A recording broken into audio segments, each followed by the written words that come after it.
Hey guys, good to see you again. Fred with AKK, all kinds of classics. Today, episode, what do we got here? Episode uh, 34. Episode 34. So we've got kind of a hodgepodge again here, but we're looking at the rear end and talking a little more about what what I have to do to overcome some of the obstacles in being supplied. I can't think of a nice word because I was very frustrated. I was very frustrated. Where the hubs didn't, the idea of the hubs needed to be turned. Just, really poor um, explanation, poor documentation.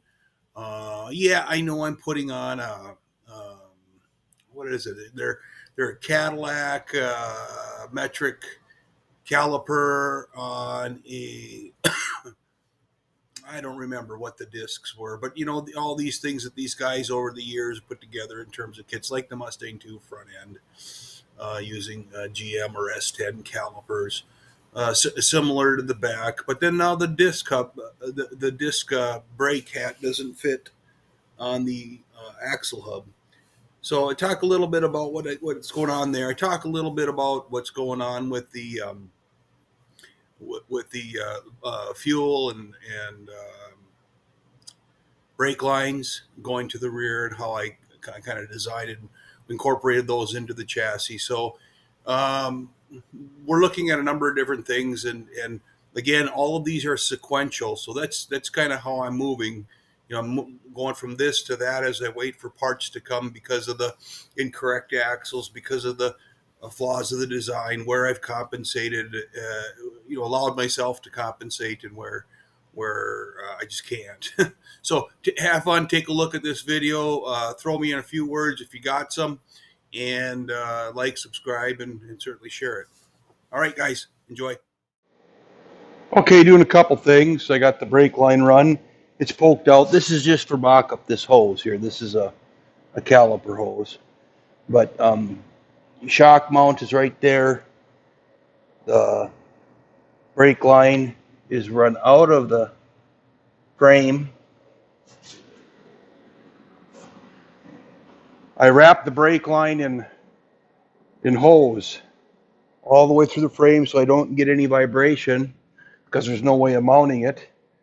And then I mounted every 12 inches through the side of the frame, came out, tied it out to the proportioning valve.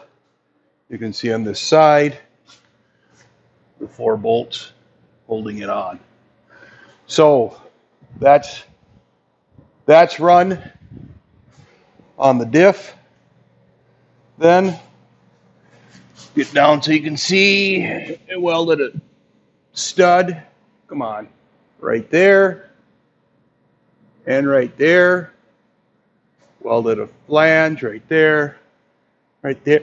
Just drilled 2 holes and plug welded them on.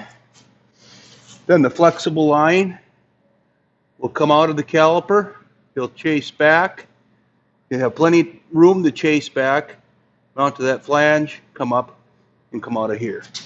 Between these 2 regions, then we will have a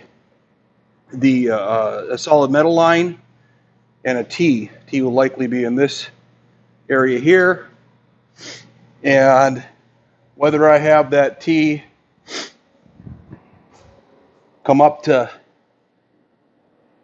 mount to here with a flange, some sort of a flange here, and then do a rigid line over to the frame, or go all the way to the center of the housing with the long line and some sort of retainer here.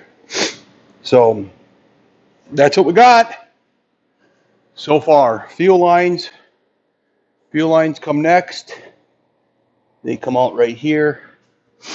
Again, run down the frame, channel across, and they're going to pop out somewhere in this neighborhood here. So probably behind the right there where the body mounts, so that I have takeoffs and I can come up. They're the same size. One can be the return, one can be the supply. But the thing is, looking at trying to bend up the tank today, possibly. We've had some terrible weather, but if my guy makes it into the shop, I'm gonna run over and form it, bring it over here and start marking it up. I did order the fuel pump and the sending unit. I wanted an integrated piece, but I could not find something that I liked. I needed the adjustability because the shape of the tank is let's see here, like this. This is the bottom. This is the top. The shape of the tank is such that it's going to give me some grief if I um, don't spend a little bit of time on this program here. So more than likely in this region will be my fuel pickup. Okay, and anywhere in here, but I probably want to use that hole. Anywhere in here will be my supply or my sending unit. So I can probably use the both on either side of the tank. I am baffling it, so I've got to be conscious of my baffle to my arm length so I can sweep for getting accurate fuel levels. The way this was set up is that when this sets in, the bottom is level. So from a the standpoint of the pickup, or either one of them, I think I'll be okay. The tank doesn't sit like this; it sits like this. So I think I'll be okay, but I just need to get it in there, visualize it, look at it, and get it fingered out. But that we're going to try to form up today. We're going to try to cut it's Sunday. We're going to try to get the discs to mount. I checked tracking. Tuesday is still a good day for that other axle, so I can get him in and then get the rear end. I might even get the rear end mounted up tomorrow because this paint should be cured out by then. Chassis is looking just gorgeous. I'm just very, very, very happy with it. So I get to a little bit more of the popcorn stuff, the hoses and such routing, and we'll go from there. All right. Well, it's been a good day. Pulled the studs in to the axle, machined out excuse me, geez, 40 thousandths out of these hubs on the inside so that they would fit onto the axle. I got them both within 3 thou of the diameter, so they register perfectly well. But the next issue is this. The kit comes in.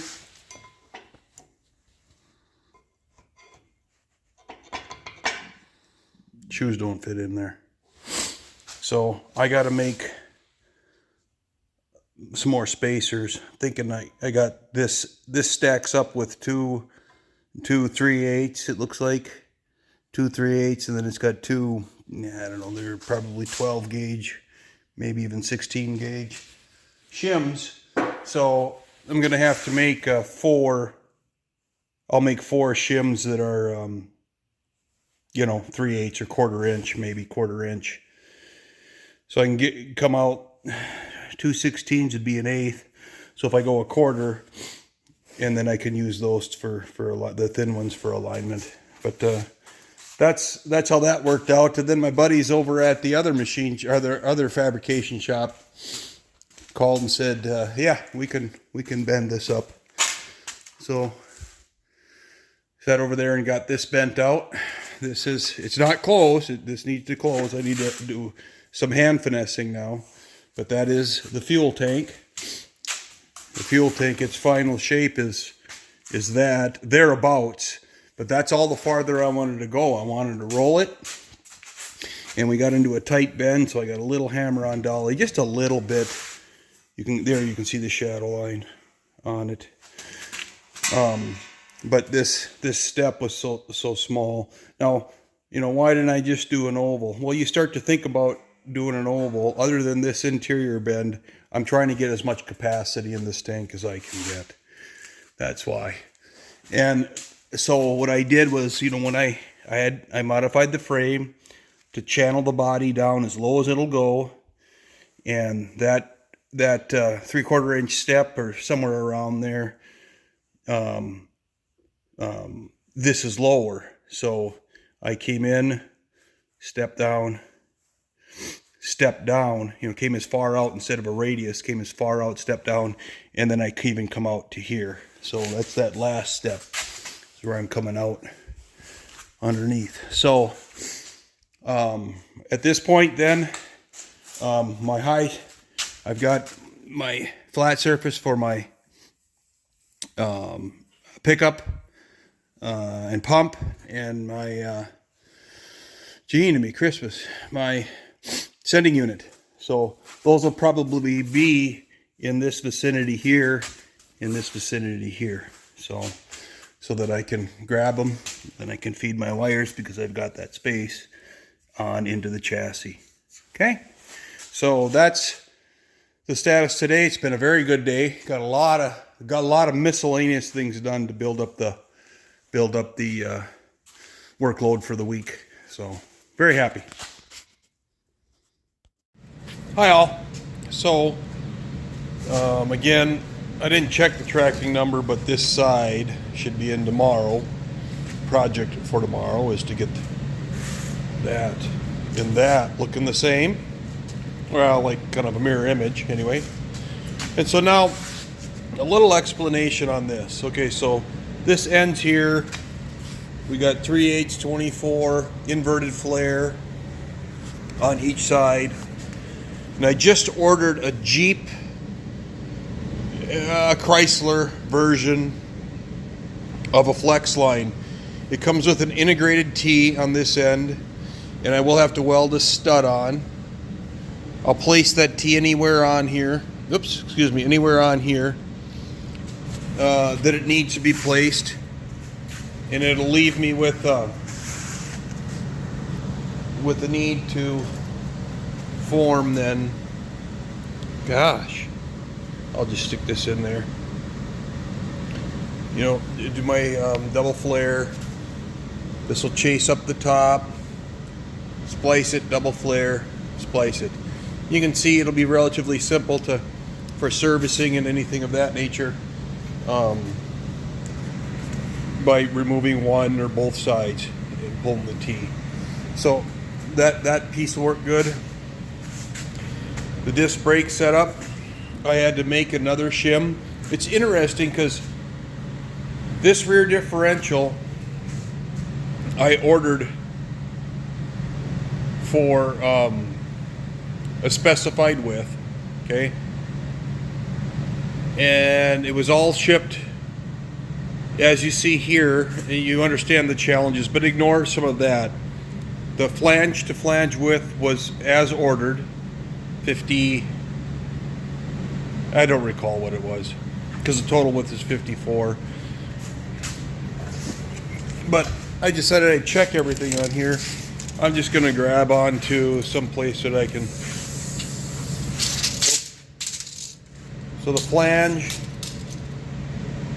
to flange, yeah, that makes sense. 49 inches. 2.5 for the spacing for the outside flanges. 54 inches wheel mounting surface to wheel mounting surface. Now I've got the thickness of the caliper, which is roughly 1/4 of an inch. I really just dimensioned it out. But so 54.5 would be the end result. But they send me these spacers to move the axle out. And by doing that, it moved the hat and the rotor out that 1/2 of an inch. And to align this properly, you place shims in. And these two are 3/8. You get 2 two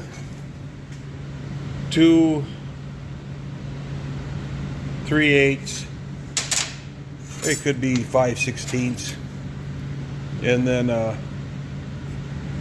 couple of 16 gauge is what they look like. So 2 and 2.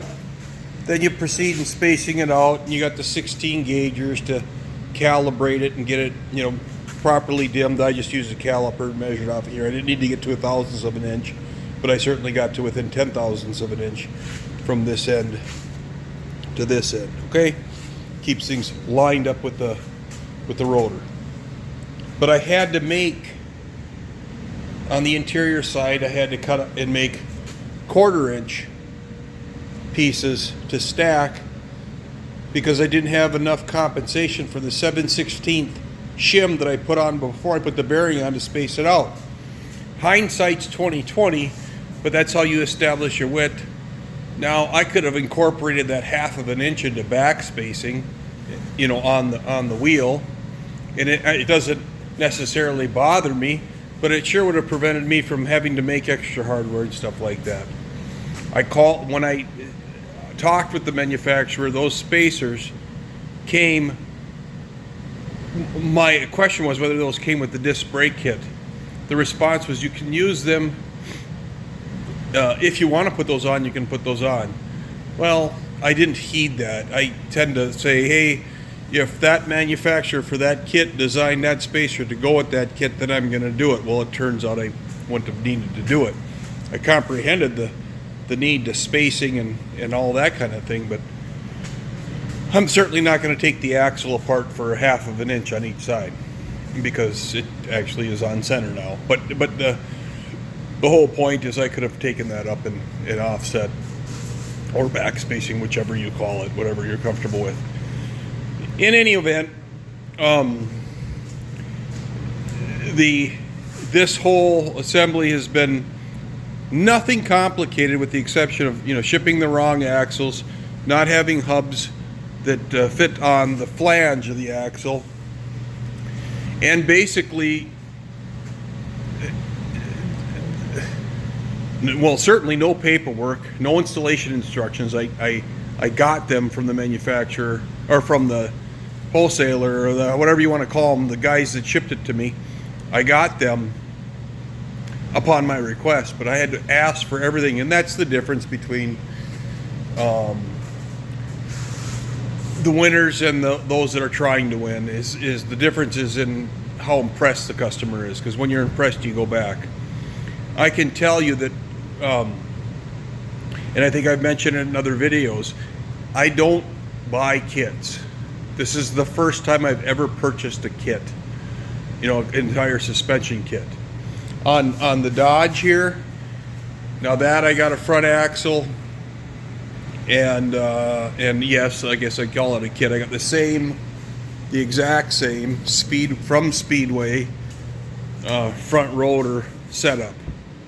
Of course, the spindle was for a drop tube axle on that, but I fabbed the bracketry. It's on leaf springs, and I got my height set and everything from the leaf spring hangers, and everything on there was fabricated. Everything on the back was fabricated, from the leaf spring plasma cutting the leaf spring hangers and making my own setup. Why I did this was because my job takes me away from a lot of things, and I can't dedicate a significant amount of time to this, so I'm buying convenience, I guess, is maybe the way to say it. But the convenience is saved me time, but not effort and not energy, not to the degree that I expected it to be. I certainly couldn't have fabricated up that front end, that center brace, in the amount of time. Well, I could have, because there were delays, but I mean, I could have certainly taken the time to draw that up, draft it on CAD, dimension it, and build it. But again, I was buying convenience. I wanted the kit here. The one thing that was a benefit to it is that I could do the timing. I could time. I knew this was going to come in a certain period of time by simply calling, so I could plan my projects around it. And as you've seen through the videos, I jostle a few things, but I plan the phase that I'm going to go into so I can sink my head into this until it's done. This interruption, I can accommodate that. And like I said, I piled up on the fuel tank and got the rotors done, and just staging for the next series of projects that are coming up. But and I'm taking the time now to string the hoses and all that. But in the interim, so small interruptions aren't a big deal. But I like to start and finish because you stay focused on the methodology used on one side to apply to the other, how you set up your suspension, like on the rear, all of that, and dialing things in and getting things right. So I'm kind of rambling, I guess, to a certain degree. But if there's a word of caution, it's that this is just a package purchased along with another package purchased, along with a center carrier package purchased, and a housing package purchased. They're all designed for this rear suspension. They are specifically made to fit the suspension, but there are minor changes that you need to be aware of. And because it's not common for me to buy kits, I sometimes overlook. I overlook the 40 thousandths on the diameter that I needed to take out of those hubs. And it would be nice if that were in documentation, so I knew that up front, because it prepares the mind rather than get it and say, oh, well, that's how they come. That isn't acceptable to me. Proper planning prevents piss poor performance. So in any event, I'm routing the fuel lines now. Got one of the lines routed there. They're both the same size in the other line. You can see I've got a fitting that's turned and threaded down. I've got one stuck up in the chassis. Okay, those will poke through the holes. And then this nut will hold it, and there will be enough of that AN fitting sticking out of here and here for my return and supply lines. I'll color tape them so that I know which is which. This end will be one color, commensurate or the same as the other end, and the same thing for the other line. So I will know which is which at the time I'm making the connections. I have ordered the pump and the pickup for the tank. Those are going to go into this region here. As I'm planning it, that is the current plan, and I'll get them all set up and established. Right now I'm just closing out my shape and putting it under a little stress and kind of getting comfortable with it. Originally there was 3/4 of an inch extra length that I could take off of this piece or this piece for the butt weld, but I may, if I can get away with leaving it on, this is a laser cut piece. So, and machine broke and machine rolled and all that. So I may, if I can get this extra 3/4 of an inch, it's more capacity in the tank if it will fit up in there. I did test fit it prior to strapping it, and it does look like this profile will work, and it does look like I have a fair amount of room behind it, even though the template didn't say that. I didn't exactly get the radius as to the cardboard template. So in this case, I dropped it on the floor, but this is the cardboard template, and he follows. I can bend, close that bend out a little bit, but see, if you see, this radius is technically to be closed out, pushed up here and pushed out there. But if I can get that whole thing to fit in there, I'll have to check, because I think I made this level with the ground, or horizontal, this bottom piece on the cardboard. So I may still have more forming, but in any event, I'm getting close. And to form that is obviously to get, maybe get that buckle to the top of the strap, but get a flat place on it and start to stand on that thing, stand on the top side. But we'll cover that in a future event. But at this point, I want to again thank everybody for watching. I genuinely appreciate it, and we'll just keep pushing ahead here. Thanks a lot. All right, folks, taped off.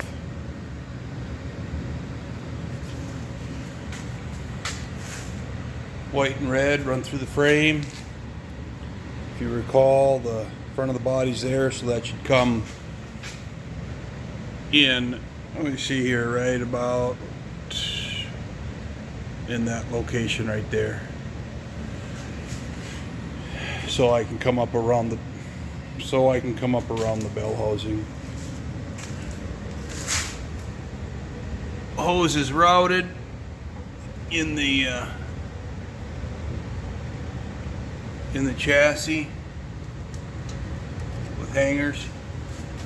Try to get a hanger. Believe it or not, it is black. It's just full of fingerprints and dirt. So 3 hangers. Runs up the back. Comes out the back. So that's what I got tonight. So now I got fuel return, brakes, run all the way up, and patiently waiting for the rear axle. So time to go in the house.